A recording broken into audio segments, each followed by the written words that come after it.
seems like Aaron has requested some time tonight, and we're using that to open our show here in Maryland. Curious what he has to say. Yeah, I mean, I guess it's time to find out what's next for Aaron Payne after the big tag team win a couple weeks ago.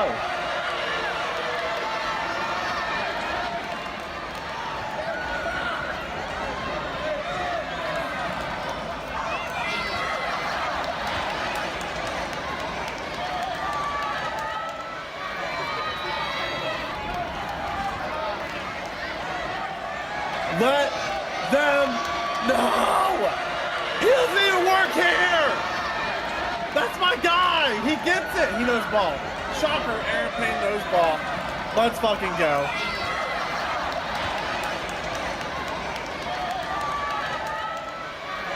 So this is... true.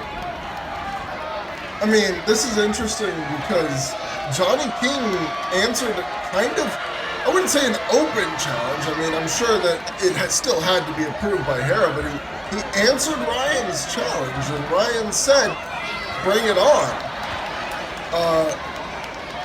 I wonder if that will be reversible. Like, do you think Hera would change her mind? Or Ryan even? Would Aaron being added to the match possibly, or I mean, he wants to be out like change. Oh shit! And of course, there's definitely someone who's not going to be happy with that idea. Yeah, the man himself, Johnny King.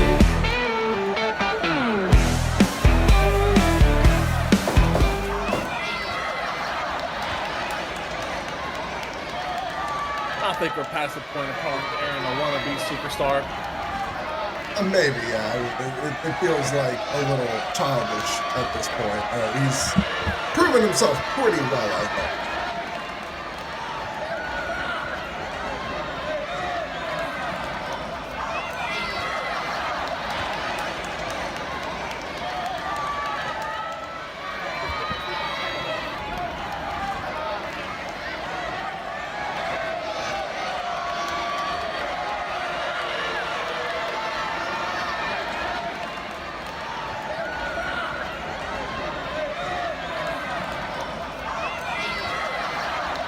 And there is the challenge.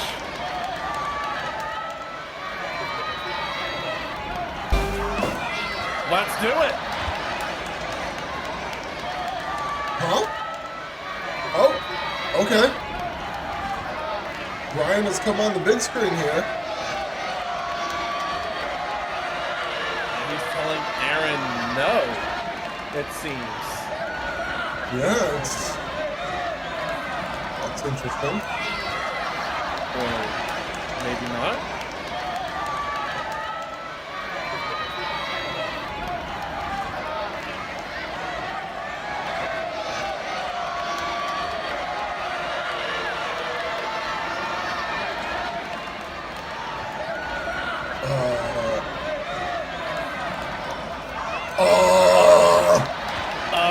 Looks like we are getting a main event change after all. Oh my god, we haven't had one of those in a while. And I guess for the world title, the last time would have been Victory Lane.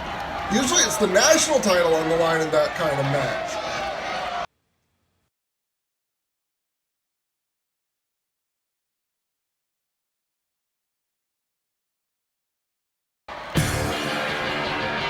Well, we move straight from that into the first match of the night.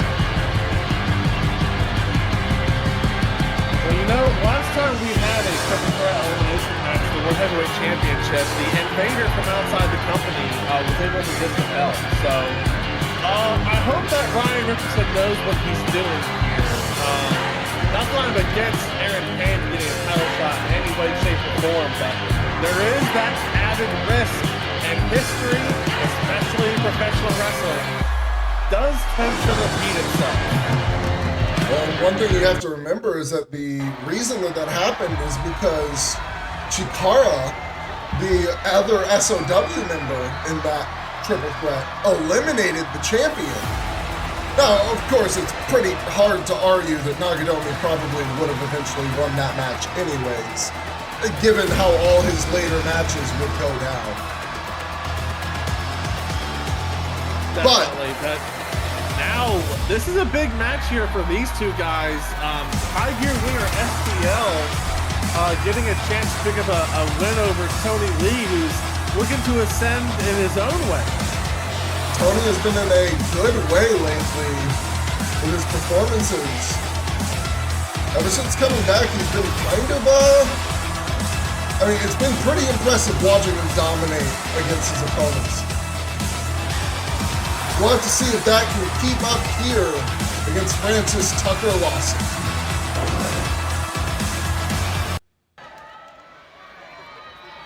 Fight.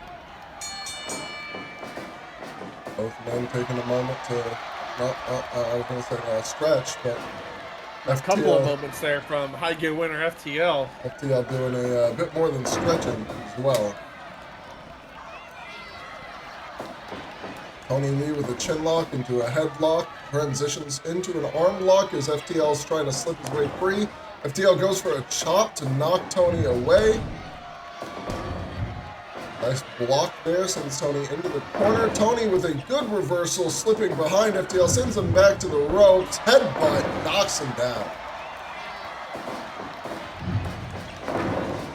One thing to note is FTL's been on a solid run of his own, going on lately at least. He beat Sato Akihiro not too long ago on JEPW's most recent pay-per-view. I don't know about you, but that took me by surprise. Yeah, I wasn't expecting to see FTL come out on top against pretty much anyone on that card, especially not the global global openweight Ironman champion. But then he came back to SOW and brought that momentum with him, winning his last match. Not that long, like, I think, what was that, 2 weeks ago?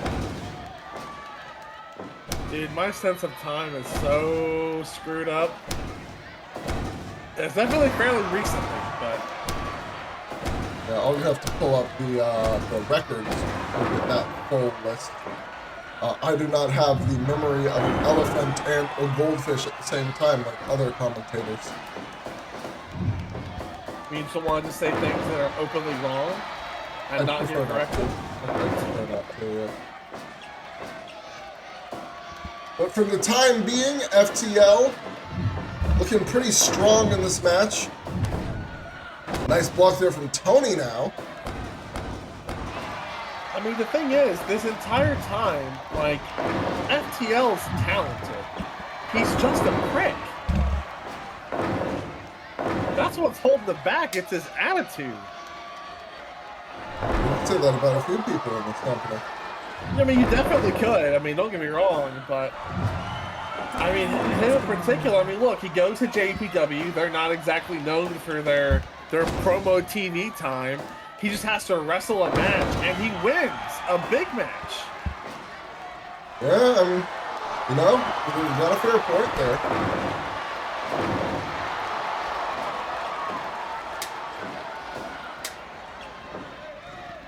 Let's see if he can stay out of his own way now that he's back competing in American soil.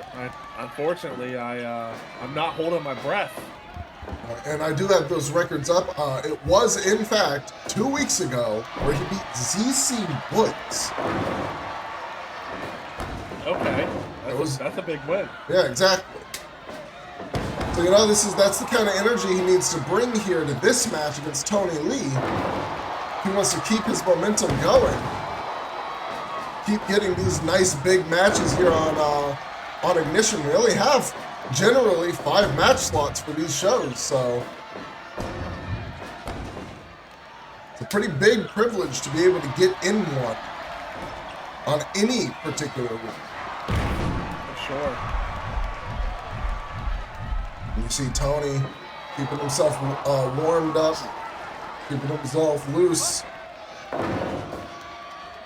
not letting any tension get in his way. On the other hand, FTL throwing stiff shots leaps forward, but Tony slips behind and gets that nice body slam.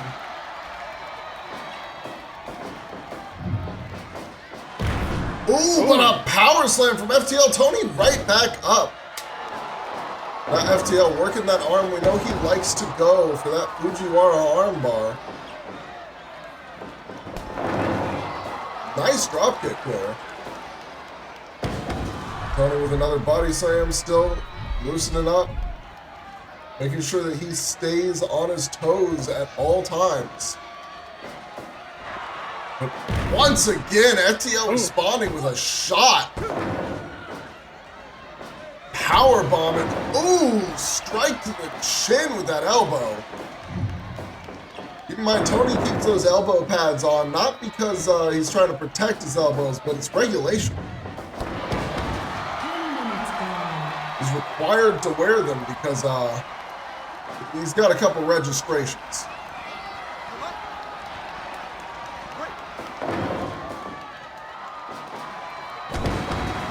There's a spinning elbow headlock. And he comes off the top, tornado DDT. But FTL got him up. Brain Buster! Tony rolls to the outside. If FTL had done that a little closer to the center of the ring, he might have gotten a pin off of that. Tony able to roll to the outside probably saved him in this match. I'd say so.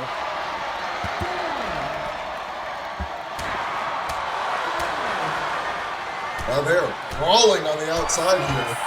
Let's say the rest count, getting up to 5 before Tony gets back in the ring, and FTL's down. Gets up at 8 and back in the ring. But FTL has been caught with the Dragon Flame Driver for the cover. In the end. No! FTL managing to kick out last second there. Dodges the drop kick. But FTL is not done. Blocks the clothesline. And FTL right back to working that arm. He's doing everything he can to get back into this match. That momentum was, heading so much towards Tony's side. All he can do is try and destroy the arm here. Nice! Captures him with a glorious exploder there.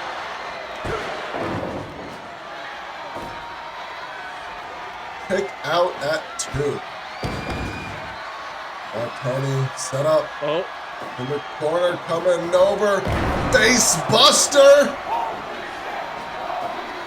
Jackknife cover. Oh, but FTL slips free. Maybe just enough leverage on FTL's side to slip out of that pin. Rolling elbow into the immediate cover.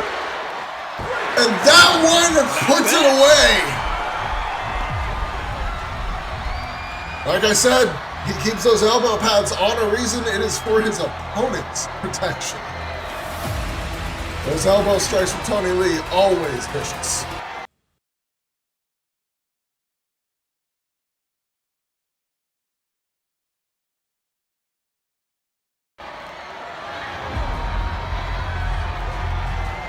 Well, now I guess we have to figure out what the hell a summit meeting is going to be in wrestling terms. Very least between these two factions.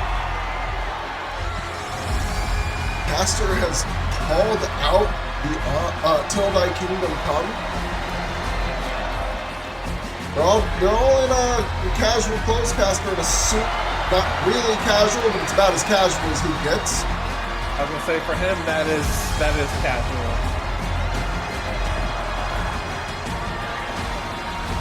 Of course, they were victorious over Till Thy Kingdom Come at Burnout, so I'm wondering maybe if it's follow-up from that.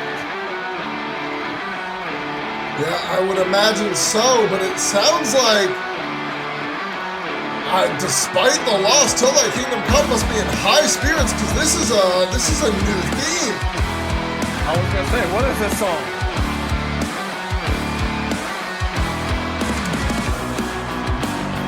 Yeah, there's Aussie, so it's definitely them.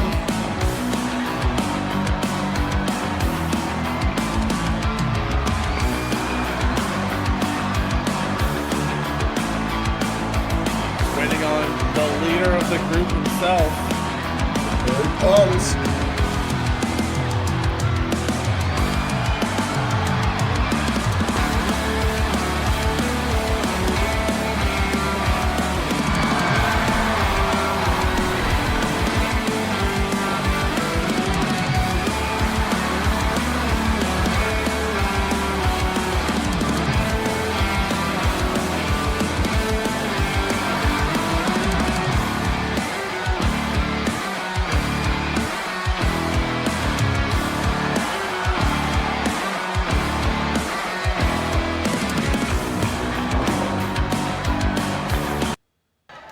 All right.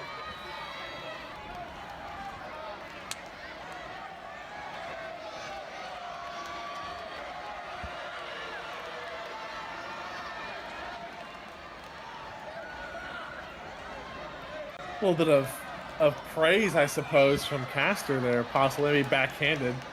Maybe a little ago.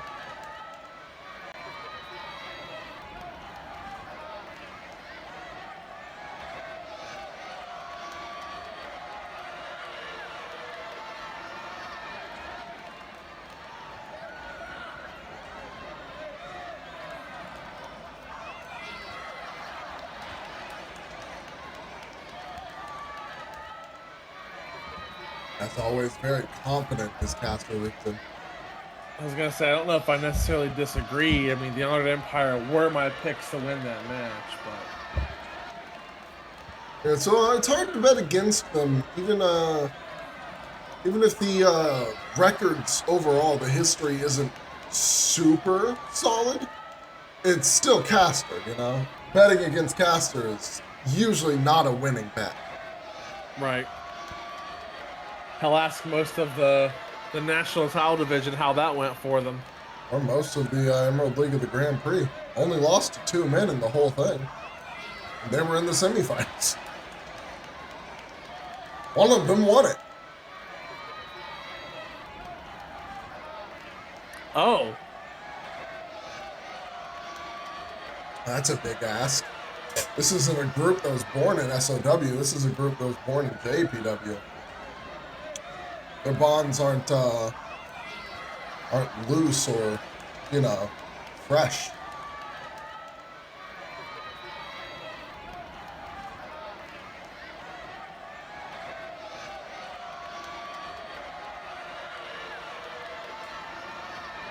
I can't imagine, under any circumstances, any of the 3 of them agreeing to that. And it's looking like that is a firm no. Yeah, I'm feeling that as well. Oh. Well, I mean, to be fair, that's not going to bother Kastor in any significant way. Ooh. That might though. Forgive me for saying I am just telling the truth of it, the history, you know. But Reyes de la Lucha did win their big faction war against the Honored Empire. Granted, you can't really blame Kastor for that because he was 2 versus 1 for a good chunk, or it was 2 versus 1 for a good chunk of that match, with Kastor being the one. But,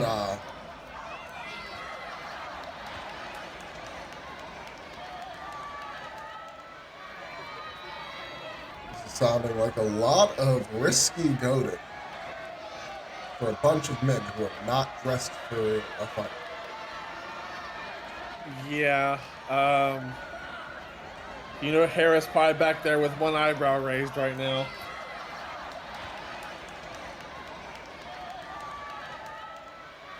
Says that's not over. I guess Oxley and the rest until Thy Kingdom Come are looking for another fight. And Kastor is shutting that down plainly.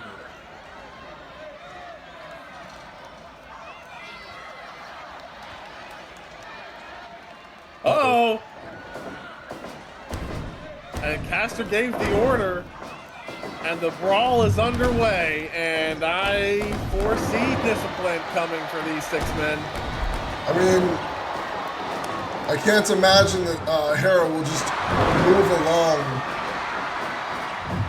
with how this has been panning out. It's pretty clear that this isn't going to just be a one-time deal or something that gets settled in a single night. Yeah, she probably should have seen this coming in a way, right? I'm sure she did. Knowing her, she was probably just waiting. See if they would actually do it or not. Yeah. Ooh, big chop from Kastor. Oh, speaking of Hera.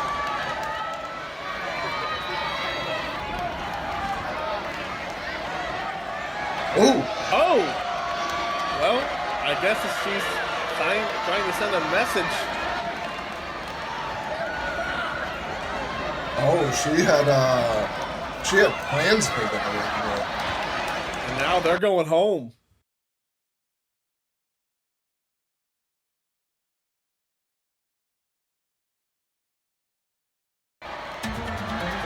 All right, now it's time for our next match of the night. We got 2 women in action who both are high up in the singles world title rankings. For the women's division, Nephthys is taking on Nishi Kazumi. That's a huge match on paper, by the way. I mean, this can have huge ramifications here in the women's division. So last time these two came face to face, Nishi was the one who walked out with the win. That was just, it looks like about 9 weeks ago now. Ignition 48. We'll have to see, will Nishi be able to pull it off twice? Or will Nephthys come back from this bit of a slump she's been in lately with another win?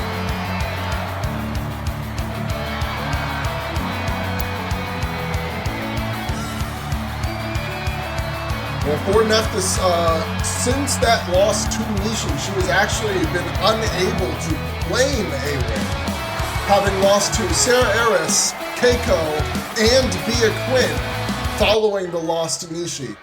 So for her, this is actually coming back to where this losing streak started and hoping to turn it around by beating the woman she couldn't beat before.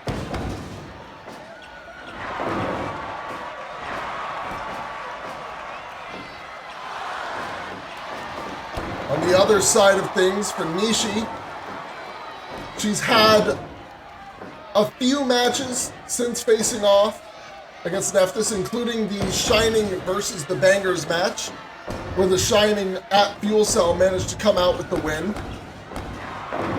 She was at, of course, Rev Your Engines and the Queen of the Hill.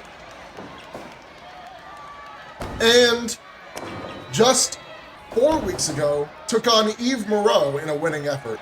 So really, despite not winning the Queen of the Hill, Nishi's been in kind of a fine spot. Especially given she was the last eliminated in the Queen of the Hill this time. The person who was in that spot last year ended up winning the Women's World Championship later on that year.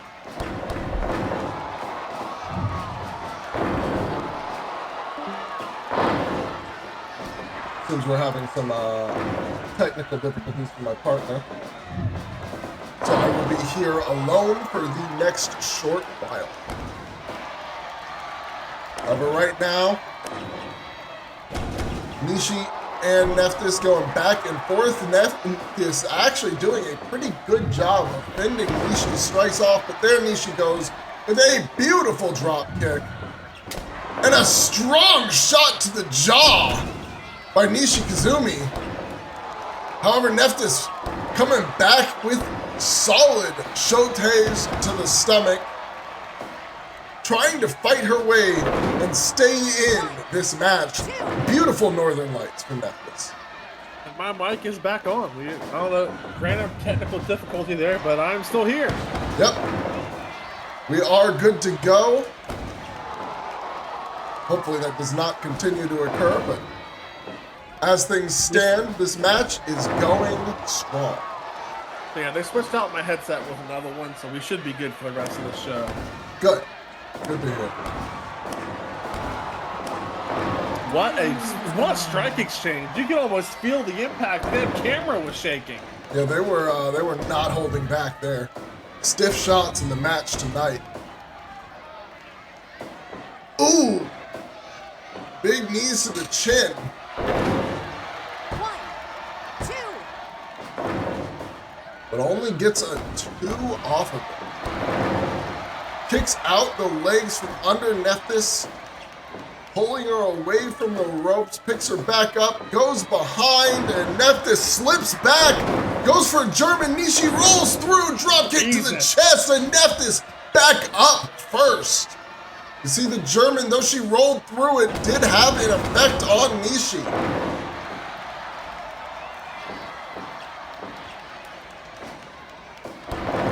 Drop kick to the legs again, taking them out from under Nephthys. Now as Nephthys sends Nishi into the ropes, tries to get something, but Nishi quick to dodge it. And now Nephthys attacking the legs with a series of dragon screws and right back at it. Nephthys seems like a woman possessed after losing to Bia Quinn in that cage match. Well, as I was saying earlier, Nephthys has been on a losing streak ever since her loss to Nishi Kazumi back on episode 48 of Ignition. This is, she's actually 4 losses in a row right now. All starting with a loss to Nishi. So for her, this is a way to reverse that and get back to where she should be in her mind by beating the woman who started her losing streak. Of course, Nishi is not gonna make that easy. Exactly. Nishi never makes a win against her easy. She's always been an incredible competitor despite her youth. Oh God. Ooh, drop kick to the chest, but Nishi kind of shrugs it off. Oh yeah, she took that like a champion.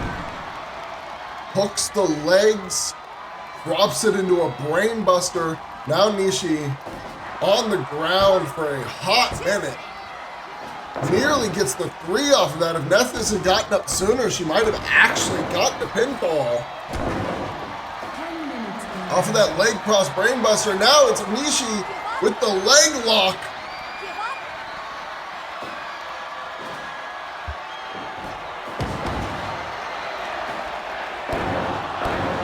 We can hear the crowd is feeling it already tonight. Wheels through into a cover, and Nishi kicks out.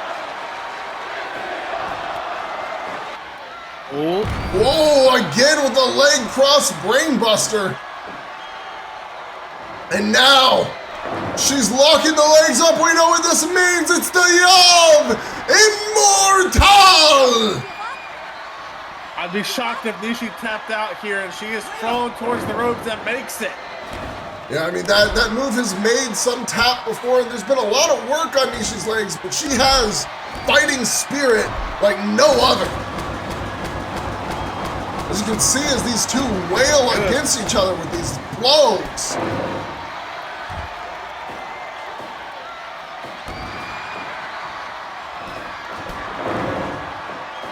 Nishi trying to take back control of this match.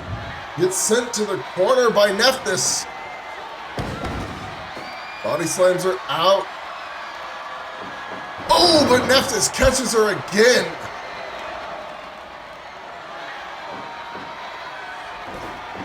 And now kicks her out of the ring. And she's looking to fly. Oh, but Nishi just out of range.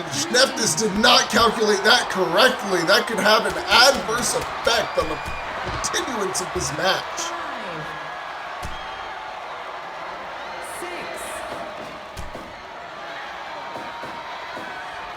Those are the kinds of miscalculations you do not want to make against high-level players like Nishi Kazumi.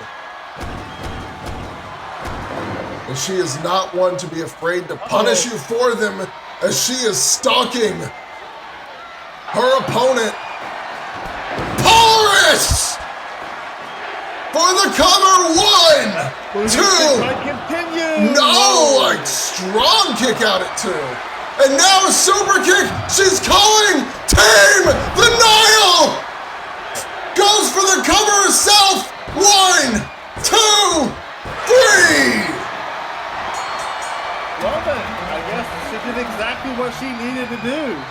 Yeah, that was a good recovery from that just a moment ago, that blunder. And she managed to clinch it with Tame the Nile.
Well, this is going to be interesting. I think this is these two's first time here on Ignition.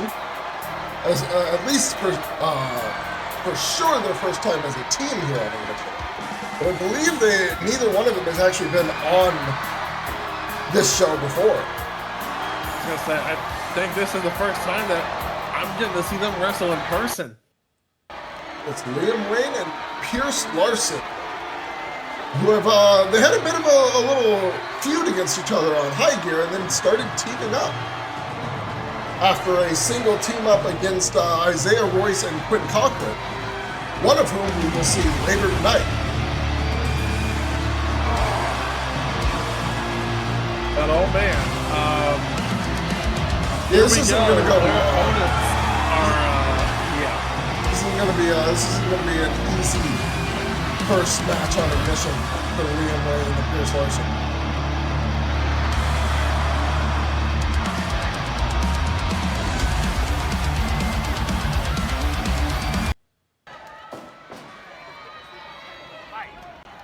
Oh god, and the big man starting the match.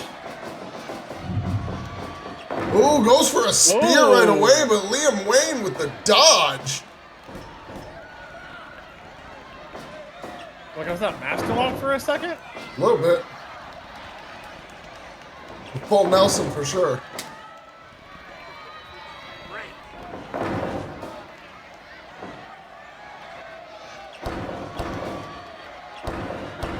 Series of kicks from Liam Wayne. Oh my, and then Monstro with his own series of kicks. Ooh, Jesus. And unshockingly, Liam like, I'm out. Yeah, that's enough kicks for me, I think.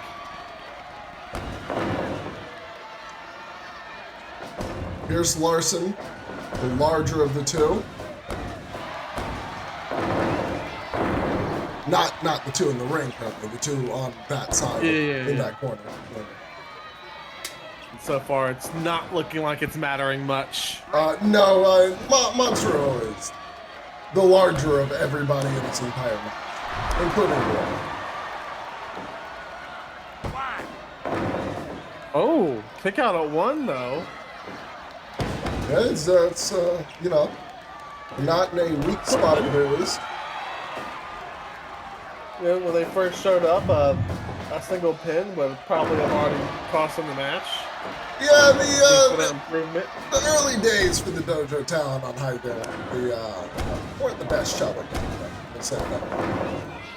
They've done a lot to improve since then, though. While they haven't had massive winning streaks, but they've managed to survive the matches a little more. I mean, we just saw not long ago Quinn Cochran's performance against Damian Oxley. True. Seeing the dojo paying off. Big elbow drop, Jesus Christ. They are not being kind to Pierce Larson. I guess that's Sin Dudarlo, though. They don't hold back, they don't hesitate. It's in the name. 5 minutes gone. Now Pierce tagging in Liam.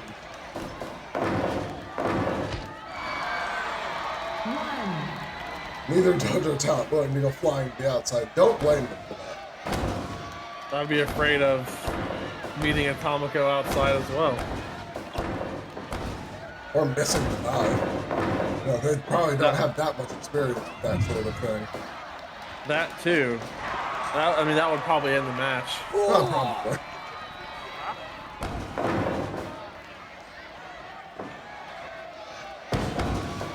Liam Wayne with a solid vertical suplex there. Seems he's a little more comfortable against someone of Atomico's size rather than Monstruo's.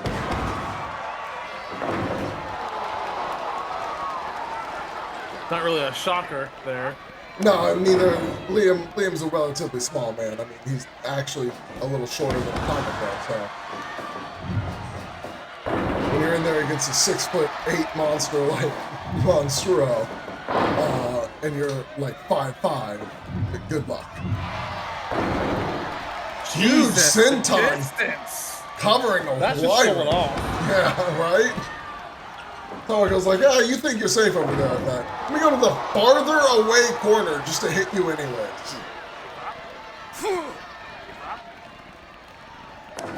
You see Liam Wayne always using these holds to try and slow the match down. And you see almost no concern for Monstro. In fact, I think he broke that up less because he thought Atomico was in trouble, and more because he was waiting. He just wanted to get in on the fight.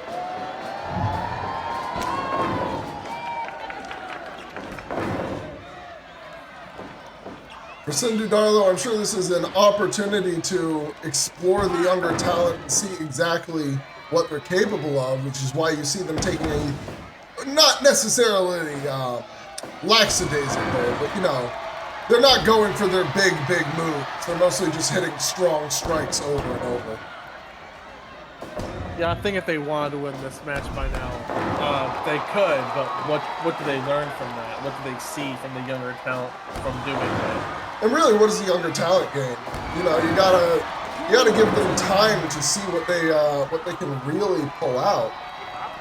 Because we just beat them in like, you know, 2-3 minutes, then you know, there's really nothing there for anybody. It just kind of should have been a higher type deal. Yeah. Again, no, that is, I don't want to make it sound like these guys could not make it past 2 or 3 minutes. But there's a reason that you don't see Monstro climbing the ropes. There's a reason you've only seen Atomico do it once. There's a reason we're not seeing a ton of super kicks in this match. 2. At least from the side of Sin Dudarlo. They'll start picking it up more and more as they start to feel like they've seen what they need to see. Nice wheel kick there for Monstro. This is not a bounce back for Sin Dudarlo as well. They need to win this match for themselves. I mean, if I'm them, I don't know how pressured I feel. You're up against two rookies when you are one of the best teams here. Yeah, you know, upsets are always possible. If they do too much underestimating, that could lead to it. Not like Liam Wayne and Pierce Larson are incapable of it. Ooh, what a frog splash! And Pierce barely makes it to break that up. Now he's being far from his corner as it could have been. Yeah. In fact, if Monstro hadn't been down at the time, that probably would not have ended without the end of the match.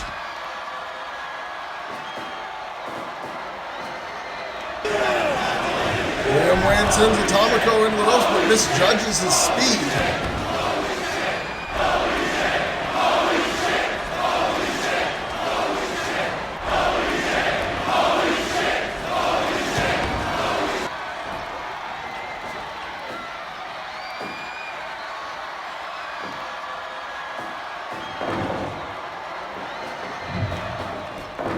Cross body from Atomico. Liam forces him off, but can't really move outside of that. And you see Liam trying to get to the corner. And he's finally able to do so and tags in Pierce Larson. Liam Wayne had been in there for a hot minute. It was because he could not get away from Sin Dudarlo.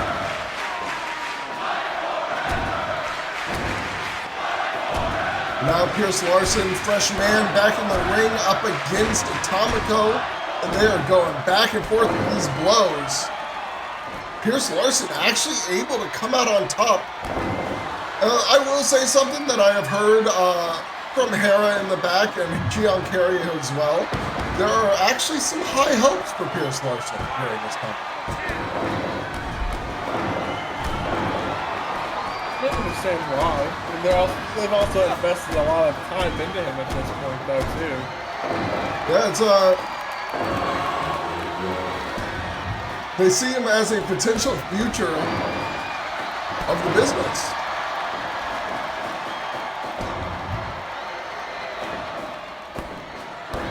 Oh my God. And now that combination that we saw earlier from Monstro being used by Atomico comes off the top with an elbow drop, goes back up, and the U-238! If that wasn't in that corner, that would have been the end of the match. Most definitely. But now, the fact that he's busting that out tells you that they've just about had enough. Look at this. Frog splash into the cover. And all you can do is watch. And that does do it. Liam Wayne on the cooldown, unable to break that back up. Atomico might have just known that it wouldn't matter even if he broke up the first one because the next one was going to be coming.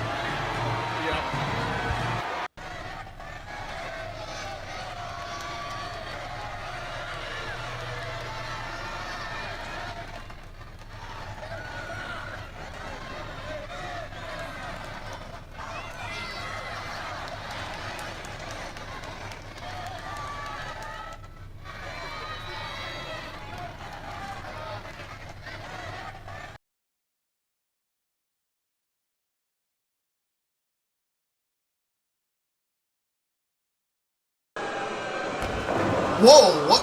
Whoa. Okay, we were getting ready, setting up for our next match, and well, apparently there is a fight in progress backstage. Dakari Oyet and Elijah Lee seem to be going at each other right now. We don't have any details on how this got started, but we know. But I'd say last will could be done. Well, this is what I was expecting to come next. It is. I mean, I guess shout out. Shout out to the camera crew for being able to catch that. And what they surprised. Yeah. But wow, yeah. I guess now we have to try and focus on the national title scene in the women's division. It's Kat Roberts taking on KEIKO. And well, let's just quickly look at a bit of the recent match history for both of these competitors. Kat Roberts, as of her past 3 matches here in SOW, 2 wins and only 1 loss to Maria Ramirez on Ignition 49. Prior to that, of course, Ignition 44 lost to Pia, but she's been a bit up and down, back and forth throughout her history here in SOW. Pretty much win-loss, win-loss, win-loss. So let's see if that keeps up, then tonight KEIKO will be the favorite to win. However, if Kat Roberts can break that streak with a win over KEIKO, who knows what will come from there. On the flip side, of course, KEIKO herself is in a bit of a rougher position overall. She did just come off of a win last Saturday over Adashko, but prior to that, she had lost to Do Hyun on High Gear 36 and lost to Adashko as Adashko pinned Kimiko in a triple threat on High Gear 35. But right before both of those high gears, she had gotten a nice big win over Nephthys on Ignition 52. So for KEIKO, it's just looking for that next big win, trying to keep pumping the momentum. She's in a good spot in the rankings overall. She just needs to keep pumping those wins. But right on her tail is Kat Roberts. Kat has had an opportunity at the national title in the past, as has KEIKO. So both of them will be looking for another one, and Kat wailing in those big punches.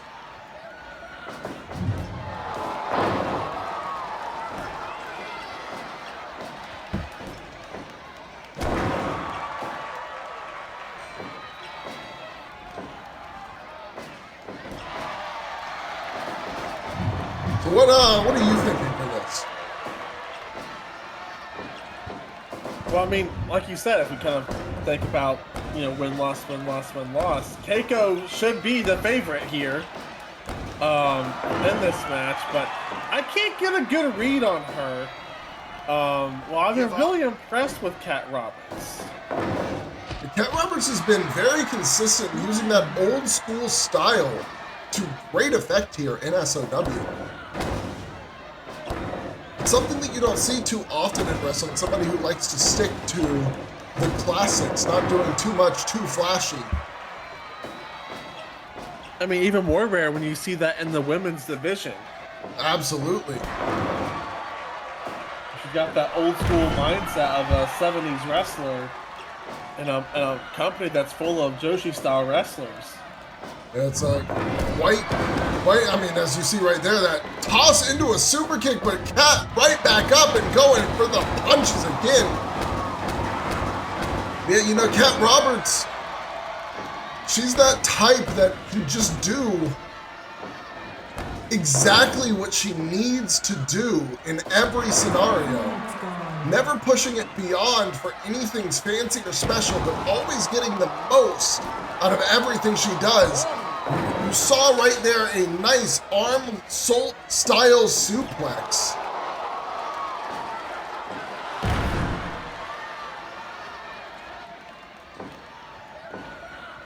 And on the flip side, KEIKO came up in JTW as a rookie down there, learning this Joshi style. Hard hitting and quick. Heavy focus on stiff kicks and other leg strikes, leg-based strikes. 2. Taking a moment to recover on the outside here. And KEIKO choosing to come in with a sledgehammer, bring the fight to Kat on the outside. Kat gonna make her suffer for that decision. 6. 7. choking her out a bit as the count gets up to 8. Is Kat thinking, oh, but KEIKO up too soon? I think Kat might have been thinking, hey, I'll take whatever win I need, just like in the old days. Yeah, win would have been a win there, but... KEIKO quick to get back on her feet.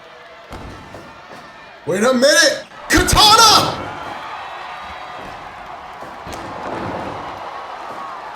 Jeez, what a kick then. Yeah, followed it up with a stiff back kick, but didn't go for the cover. That could lead to, that could be a bit of a mistake. Could lead to some problems later down in the match. She didn't go for a cover right there. She could have won it off of that katana. Now Kat's taking it back to the outside, tossing KEIKO into the apron, the guardrails of the apron again. Tries to go behind, but KEIKO slips behind instead. Hits a backbreaker on Kat. And once again, Kat's working the limbs. Gets back in at 7. Counts up to 8. And KEIKO back in the ring. You see, Kat is using whatever she needs, whatever tactics are required. Godman Geary gets rolled through into just a simple punch to take KEIKO down. Those classics.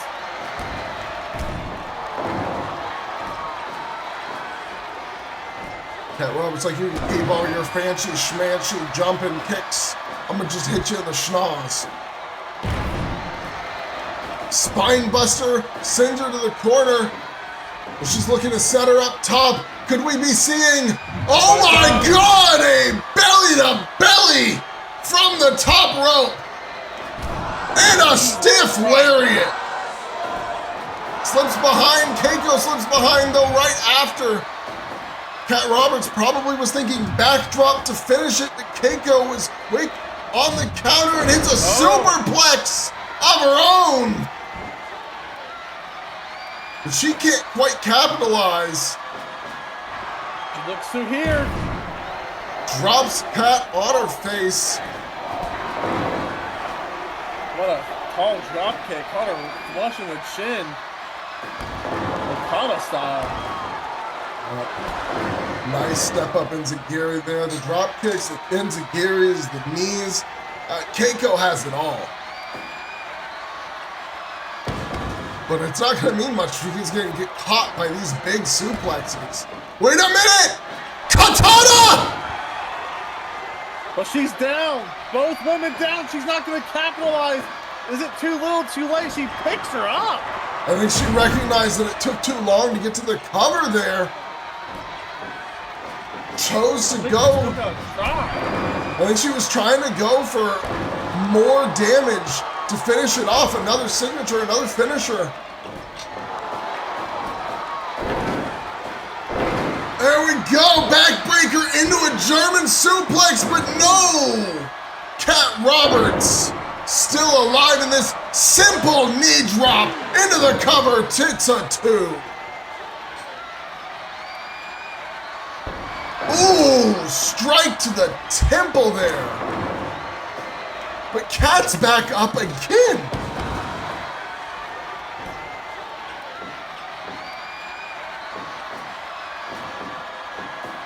And there's the backdrop.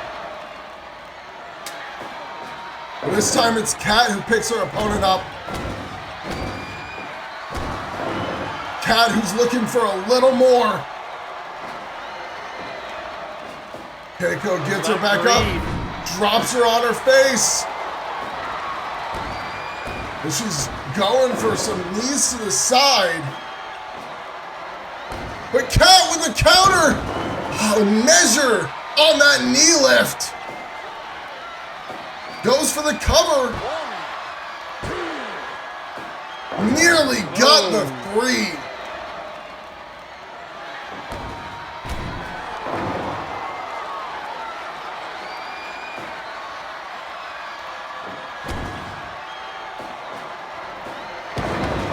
Drops her with a bulldog, drags her away from the ropes. And now She's looking, the knee lift again. Oh, but KEIKO's back up before Kat can follow it up. Jesus. What a Frankensteiner. Picks her up. Super kick. I'm going for a pin after a pop-up super kick. Are you kidding me? Gunman Geary, but once again, Kat back up.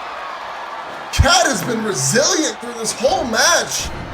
I mean, it's almost no wonder KEIKO doesn't know when she can get a pin in. And now, DDT! Oh, but she just threw her arm over her. You're that close. KEIKO's back up before a cover can happen. Goes for Gunman Geary. Kat dodges it. And now, DDT! With the leg, make sure you can't get the ropes. And that is enough. And she breaks the pattern.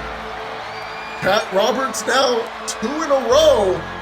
KEIKO, well, she's gonna have to evaluate some things there because, I mean, no offense, it felt like her offense was not getting there.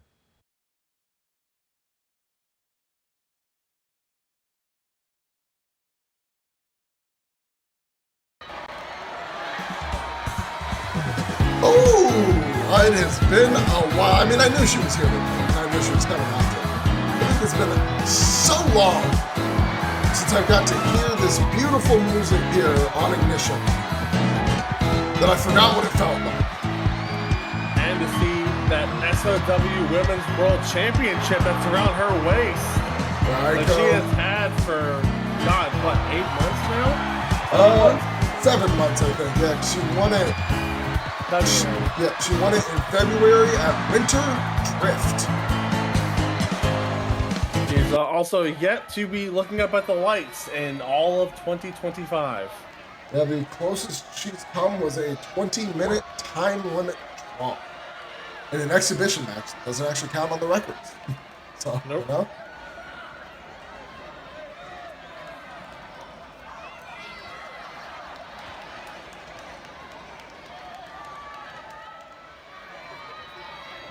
That's true. Champion is always the one being chased. And there's really, honestly, not very many places to go once the belt's around your waist. As long as you have it, you know, you're at the top. You're just waiting for people to be up with you that you can beat to prove you still deserve to be there.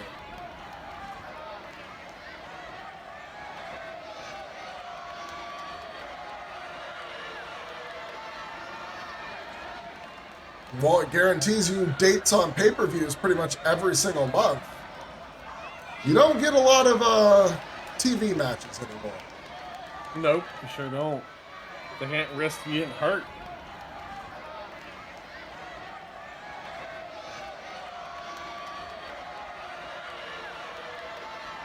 Oh? Oh.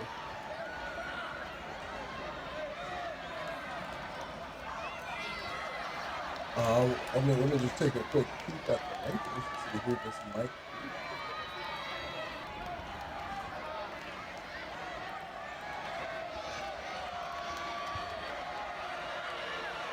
Oh! Oh my God. I mean, Dyna did come back with a pretty strong win not that long ago. And I guess technically, looking at it, the two people between her and Nephthys in the rankings are people that Aiko has already beaten. So maybe she's looking to give new competitors, new opponents chances first. But that means that next week, we're going to get a #1 contenders match between Dia Keaton and Nephthys. That's a huge money match right there. I wouldn't be shocked if that could easily be the main event. I mean, I could see it for sure. 5 minutes gone. Oh, and it's a 30-minute time limit. And sounded like if it goes to time, it'll be There will be no triple threat scenario. It will be Aiko picking who she defends against. Yep.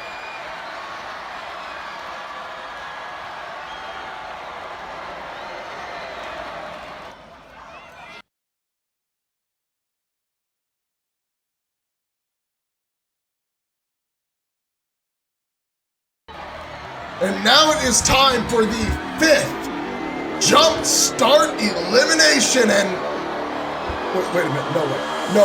Oh my God, I knew we had 2 mystery entrants, but he's back. Holy shit! It's KEIKO! It's like seeing a damn ghost. Where's Karen? He was backstage earlier tonight. Maybe they met and, shook hands.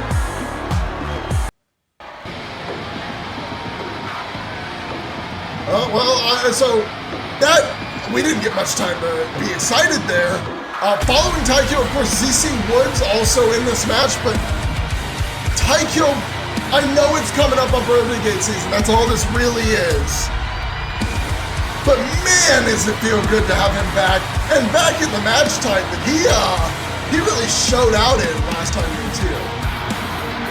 Yeah, well, it's fun to have a Jump Start Elimination Match here on Ignition anyway. Well, maybe this is actually why Hannah scheduled this one, because she knew she could get KEIKO for it. Makes sense. I mean, again, it's always been impressive.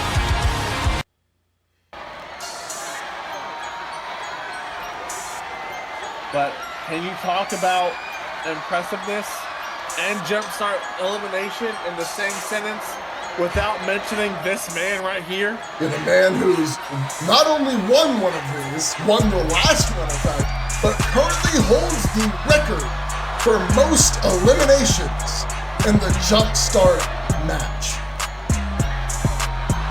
Jay Wukong. This is a man who truly defines the concept of unbounded.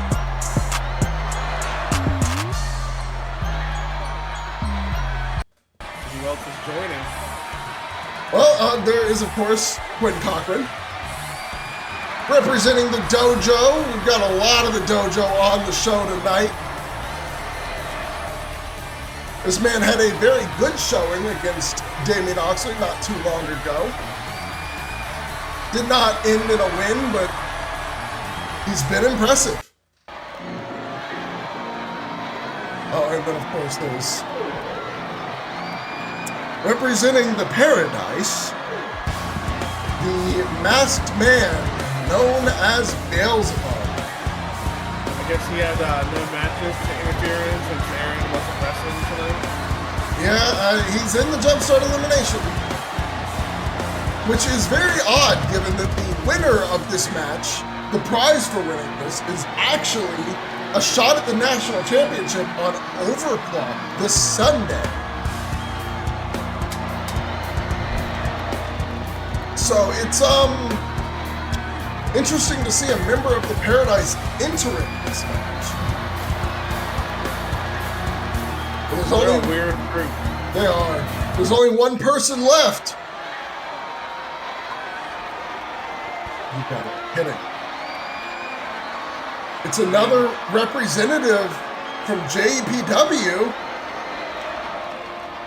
and the former WWSL Junior Heavyweight Champion, looking to, I guess, try and put more gold right back around his waist after losing his title back in July. It's the God King, Kobayashi Ryota. The prohibited gates seem to open further and further each day as we get closer and closer to episode 60. But, wow, 2 outsiders in this match with a shot to earn a championship match in just a few days. It's not ideal, but here we go. And of course, Beelzebub quick to go after the rookie. Yeah, it just feels like that tracks for what Kevin Daniels is probably telling him to do. Yeah, but Quinn Cochran, not one to be scared.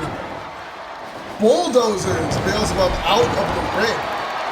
Of course, Beelzebub gets right back in and is sent to the corner by Kobayashi Ryota.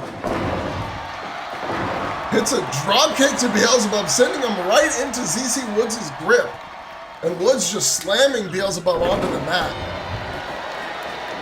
I might be calling spots a little too late after they happen, but you know, I'm just trying to keep up here. Tough match to follow with her and the Jones. It'll get easier as there are less men, but right now this is going to be chaos.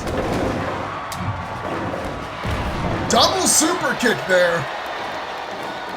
As always, this match is pretty much any man for themselves. There are no alliances in the Jump Start Elimination. Generally, I mean, there was a bit of one with Kerry and Taiko in I think the previous one, but you know, that was friends. And there was less on the line at the time. This has a shot at a title on the line as Quinn Cochran and ZC Woods hit that SOW special.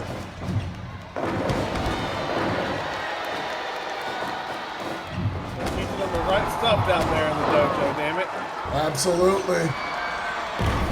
Gotta teach everybody the special.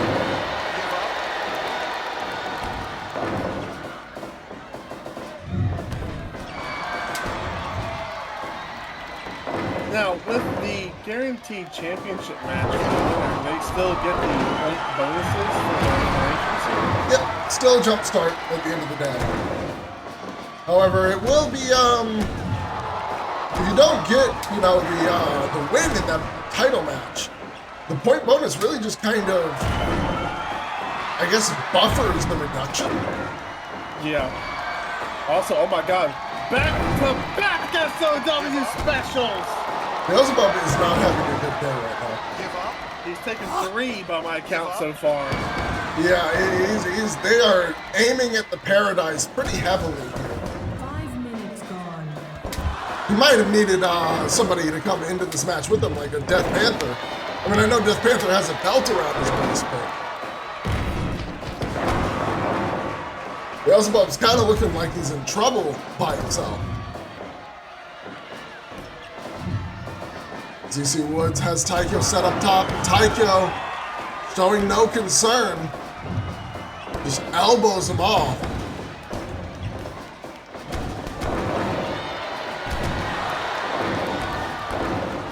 And in the other corner, the big men are fighting. Big chop, kick out at 1. Ooh, sliding elbow, picks him up. K-bomb! 2!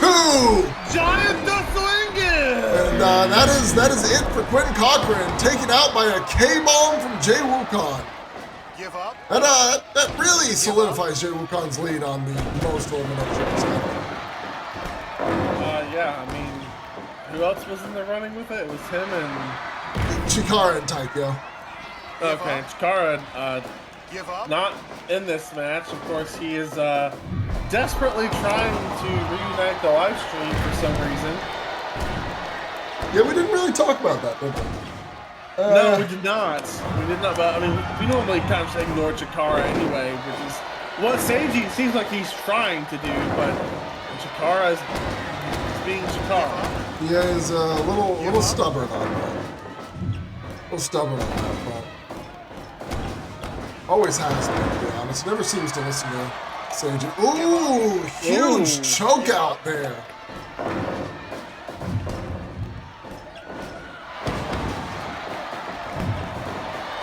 Super kick from Beelzebub goes for a German, but Kobayashi just flies through it.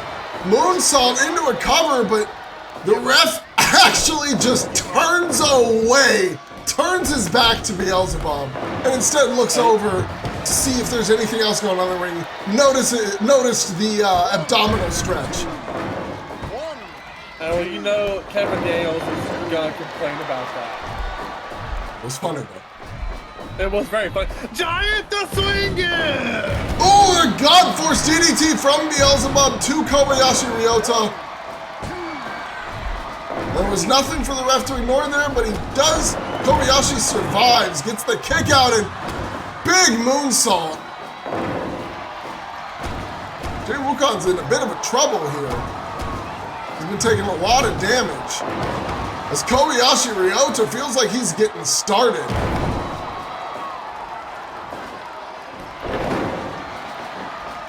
Beelzebub sends him into Jay Wukon, and he just says snapmare. Wukon getting attacked from every angle. Give up. Oh my god, Taikyo clutched the wrist, exploder! And he doesn't even bother with the cover.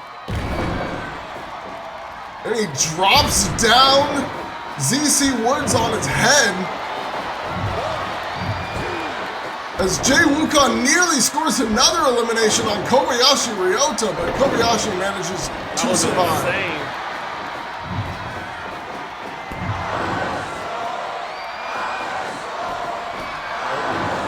ZC Woods swings through with a power slam on Beelzebub. Kobayashi tosses him off. Goes for a clothesline, gets hit with a super kick in Zagiri. And Jay Wukon, once again, looking for those points. Goes for the cover. Looking a little tired in this one. Yeah, they were essentially attacking from all angles for a good minute in that corner. Honestly, if I was him, I'd be taking a moment to rest, letting these people fight. There's an odd number here. It's easy to do that.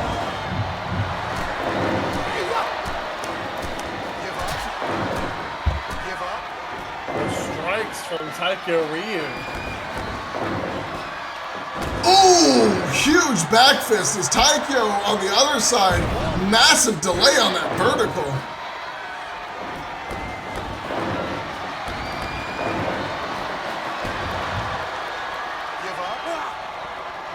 ZC Woods is like, you know what, I'm good. I've had enough of Taikyo right now. And he eats a power bomb instead. Oh my god! Oh. King of the Monsters! But Beelzebub, with a super kick into a poison rana, cuts him off.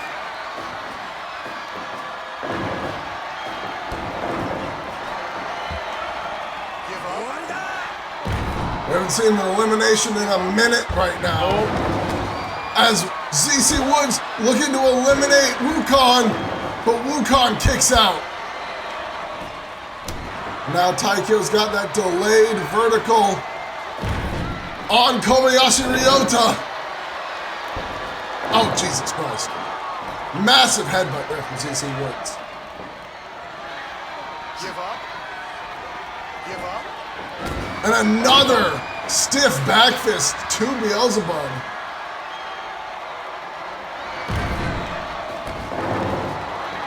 As Jay Wukon lands the K-bomb again. That could be it for Kobayashi, and it is.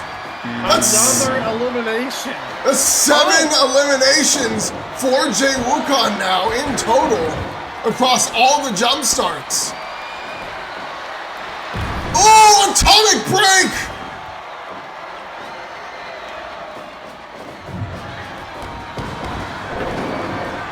Half Nelson backbreaker. Meanwhile, a spear was, or it was either a spear or Superman punch. I missed it at the last second from ZC Woods. Dark Days driver to Taikyo. This match is down to 3, just like that. Both members of JPW have been eliminated. So I didn't even notice that first elimination happened over there. Give up.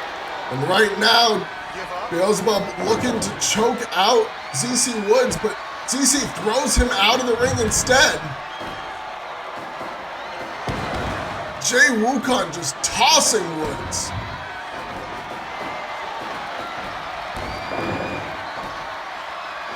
Tosses him to the ropes and a pounce! Jay's looking tired again, though.